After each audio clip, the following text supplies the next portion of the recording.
So welcome. Welcome to the expert track of today's AI Summit.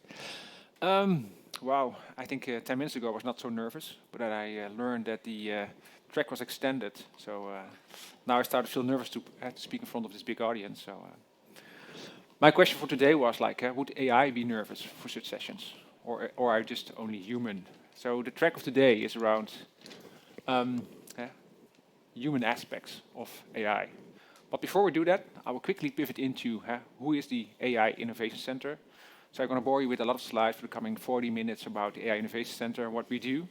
And then I'll do a quick introduction to warm you up for today's presentation around human factors and the human elements on how to make sure companies, people, or organizations will leverage AI. So who are we?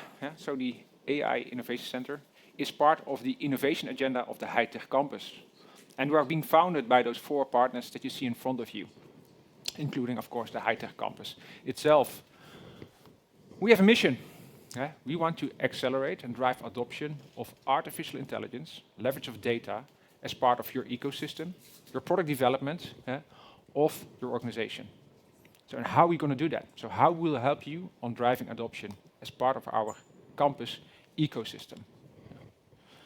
So what we do. For those who don't know us, if you can find us on the High-Tech Campus 5, where we have our thought leader in front of us, Paul van Son, who's the big sponsor of us, and helps us on driving as part of, let's call it, building an ecosystem. An ecosystem is where we help to drive value. So we try to make sure we mix and match the right individuals and demand, and also making sure that everyone is able to deliver what's needed to drive adoption with our partners that we have available. Our partners will help us to drive raising knowledge around AI using data, platforms, systems, infrastructure, but also trainings. As such, what I said that we try to match demand and supply around, let's call it, artificial intelligence at the high-tech campus and Brainport region. At the end, our residents and the people who are part of our Brainport region to adopt and leverage AI.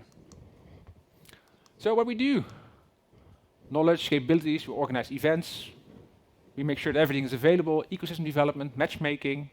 Our partners help startups to succeed and leverage their platforms. And today we have the luxury that AWS will present how they help companies succeed in the field of artificial intelligence.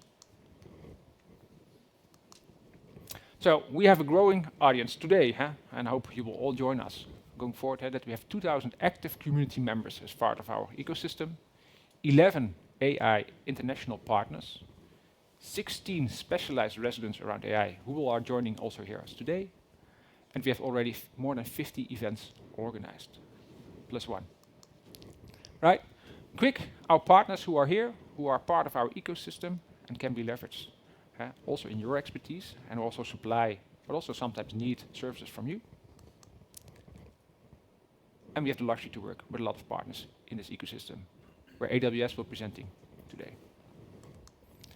So again, an invite, and I try to do this as fast as possible, not to bore you too much, but again, join us on the AI Innovation Educations. We have an awesome working space who's continuously being innovated to fit the newest needs of our residents.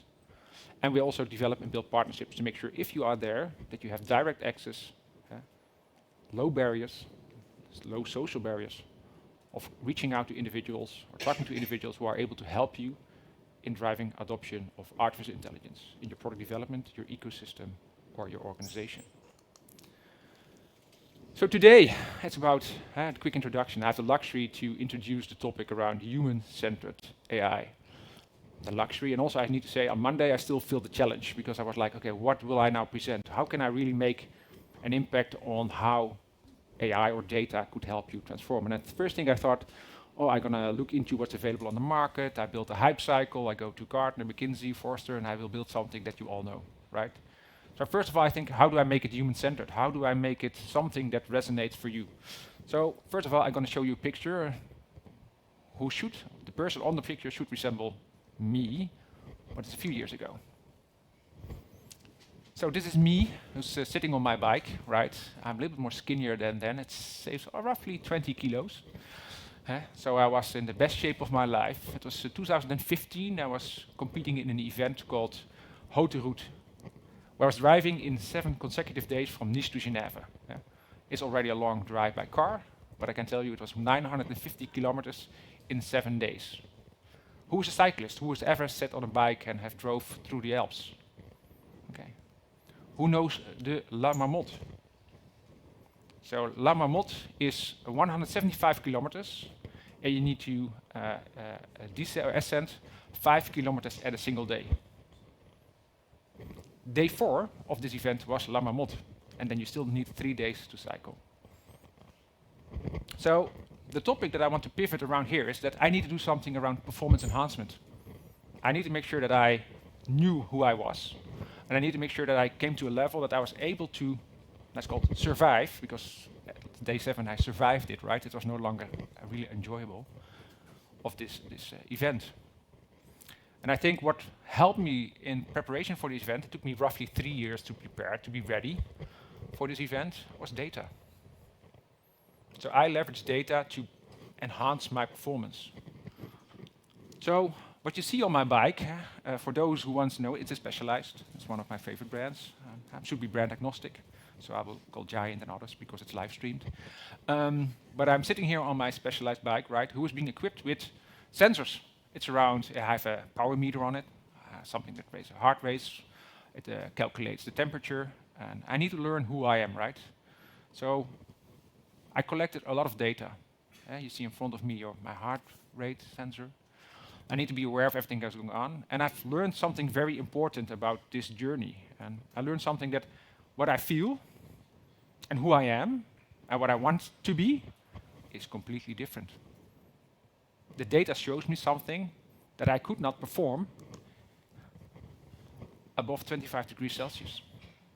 I was unable to improve, go fast, because when the temperature rises at 25 degrees Celsius, my power goes down. I was not able to output as much watts on my bike as I did before. I also learned when my energy level started to drop, my power drops, that I need to take liquid sugars. So I had those nice candies in those bags that I took a shot, and not 1 a day, maybe 15 a day, right? Just because it took you 7-8 hours to compete into a race. So I went out for training, came home, wrote down my notes, and I need to do the perceived exhaustion. So how did I feel? How was it that I was perceived? How did I perceive the exercise? So the question is, how would people perceive, or augmented by data, their working day? So I wrote it down, and then I go into an application. Some will know Garmin, some will know WKO, right? And then you get pivot charts and all kind of other charts that shows your performance. And then I've learned, okay, if I drive into a peloton and I need to fit the peloton dynamics, I could not perform because somehow I could not deal with the consecutive changes of power and faster and slower, etc. So there are some pictures available where I'm riding in front of the peloton and I will set the pace. I will set the pace how fast we go. So my dominant personality didn't let anyone move around, and I was very good in communication, I thought. So some change management was being applied in the peloton to make sure that we focus on what needs to happen. Because at the end, I want to make sure I was as fit as possible before I had the last ascent. So I did the training, I did the event, I did analyze data and food, and I brought everything into a big cocktail of data, my own personal big data lake. And I all use kind of tools and platforms to make the analysis. And more importantly, to share maybe, I started cycling on a particular reason in 2008. Okay, I was a little bit overweight. I was a little bit, I could leverage some exercise to become fitter and better. But I also use it for one simple thing, is also just enjoy myself, going out on a bike and enjoy the ride. The question I have, if we would augment every organizational process with data, and augment everything that we have with everything we do, we will still enjoy it. Because I can tell you, when I finished this event in 2015, I cycled for another 2 months and I stopped cycling because I hated it. I really hated it. I hated cycling. And I did it really. I drove 15,000 kilometers a year, 12,000 kilometers a year. Really years that the rain was too much or the wind was too much. I just made 8,000 or 9,000 kilometers and I loved it. Until the only thing I could do was live by data. I had a cockpit in front of me, and if I didn't perform and it didn't show the right KPIs or metrics, I couldn't. My trainer, Camille, I still love the guy, he told me if you become better, you need to stop working. Because I was cycling between 6 and 20 hours a week. So I'm living in the southwest of the Netherlands, and I drove from the southwest to Eindhoven, back and forth on a single day, just for training. Get up at 5. So you need to have some motivation, right? And then I drove 200 kilometers a day back and forth, because then I had the endurance training that I needed. And I fitted in everything, but I really lost everything to enjoy, because the only thing that mattered, do I hit my metrics? Do I hit the performance that I need to achieve? Is it really something that I could benefit from? And I only could better if I put more effort into it. But was it then human? Was I still human, right? Is it become a machine? I can tell you who was telling that I was a machine, I was no longer a father for my kids.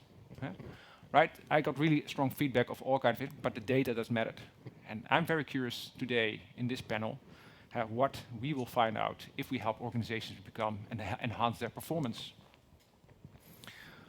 So, moving into the next conversation, right? So, autonomy versus autonomous, right? We all talk about autonomous vehicles, autonomous decision automation, etc.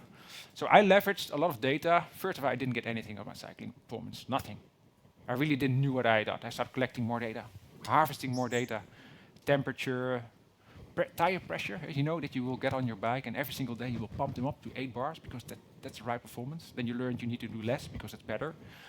So you start diagnostics, you start learning and doing it. At the end, where I really lost, and because it supported my decision on food and everything, and then the next step would be decision support, right? Automatic gearing, autonomous driving. But did I really feel autonomy yet? Was I hijacked by data?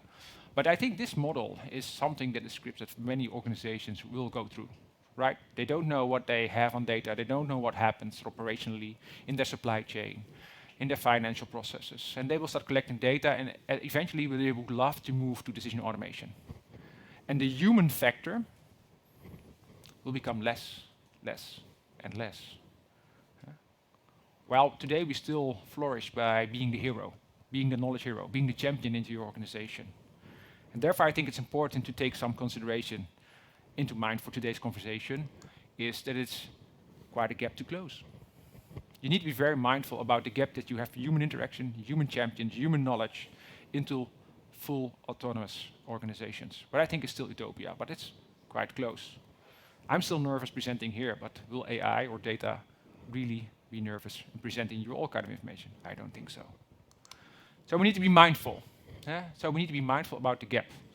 So I will put in front of you today for this picture, it's a Mind the Gap model of Ron Myers. Again, it's a model. There are millions of models who help you to put the human aspect and human considerations into a field. But at the end, what I try to explain, it's always in organizations about product development, changing individuals' lives better, health, wealth, or anything else, right? It's around performance enhancements. How do you help doctors become better, spend less time on transcribing information? So they want to move to the current state and future state. And I think this model shows a way of dealing with the potential effects. So for today's conversation and the panels that we have in front of you, we will focus around change willingness, your ability to change, and your change clarity. And when I make this for organizations, I personally consult, I will call this the heat map.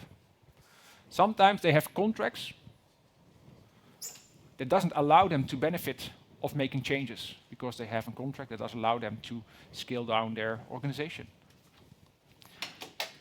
One of the other hot potatoes that I always ask, are people equipped and trained, and do they have the understanding about how technology could augment or help them to improve their performance? But sometimes if there is complete unclarity about the why would I change? And I've spoken to a few of the panelists today where they're really helping individuals.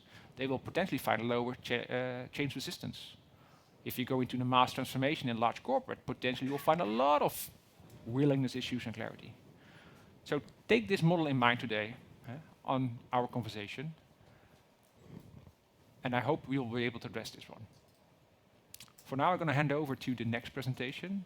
So I want to say thank you for your attention, and let's move on to